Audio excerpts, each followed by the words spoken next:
than 200 delegates attended our second Energy Live Future event at the Crystal in London. Delegates to this exclusive event were major energy end users with an energy spend of more than £2 billion. It kicked off with a fascinating insight from Bas Lansdorp, CEO and co-founder of Mars One, on why going to the Red Planet is good for us on Earth. We're not going to Mars for Mars, we're going to Mars for Earth, for a better planet Earth. And I think going to Mars will inspire. It's the proverbial impossible, right? A human mission to Mars. So if suddenly that's done, then what is impossible? If the proverbial impossible became possible, then what is not possible? And it will inspire kids to want to be astronauts and scientists and engineers again. It will inspire grown-ups like you and I to pursue further education, to file a patent, to start a new company. So things will change because of that.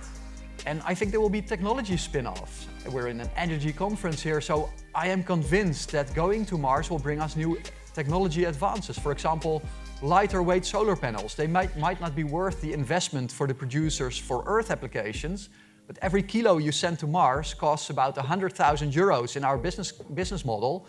So there is a real business case for generating lighter weight solar panels. And once you have them, they're probably cheaper to make on Earth too, because less material means usually a cheaper product.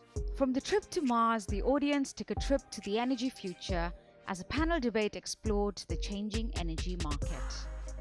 The world is changing. We no longer have a centralized energy market where we're going from upstream oil and gas or power generation through transmission and distribution to an energy supplier, sending you a bill to end home, end business, etc. It's no longer centralized.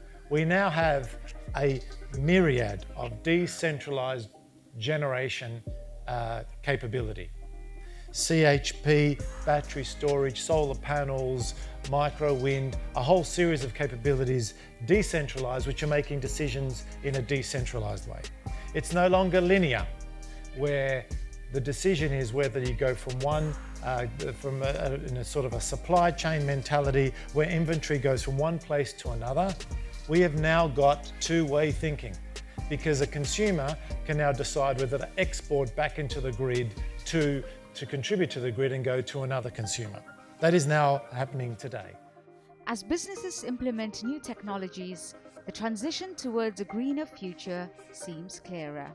I think we're seeing sort of the restructuring of energy companies. You look at E.ON and RWE and the way that they're restructuring their sort of renewable assets. We're seeing people trying to follow the same model that Ørsted set almost a year ago now. So I do think that people will move towards renewable generation.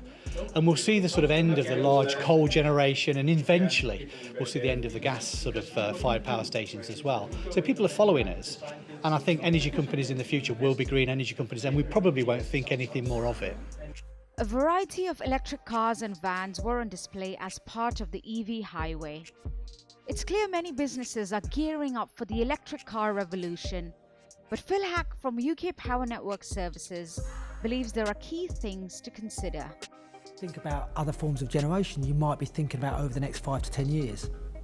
So treat it much more, we use this phrase called microgrid. So think about, am I going to have any on-site generation?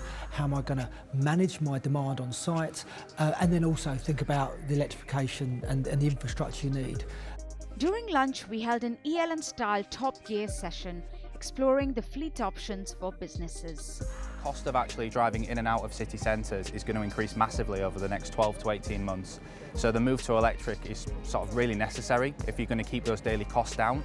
And although the upfront cost of electric vehicles is more than your traditional petrol diesel equivalent, that cost will start to reduce now. Other topics discussed at the event were the energy platform of the future, how major energy users could boost energy efficiency and operational performance, and a lab showcased cutting-edge technologies for businesses.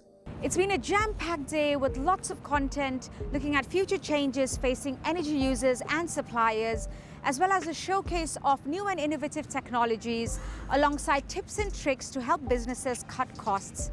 But what did the delegates think? I've quite enjoyed talking to the various different presenters and sponsors around in the area around there. Yeah. Like some interesting technologies, and I think there's some opportunities for us as an authority to achieve energy savings. What I found really interesting is how people are actually looking forward. Often energy, we've just looked at where we are now, but there's been a big change which I've really enjoyed, understanding people's views of what's coming in the future and how they're working on making it happen now. It's been really inspiring and great to see all the different ideas on the table.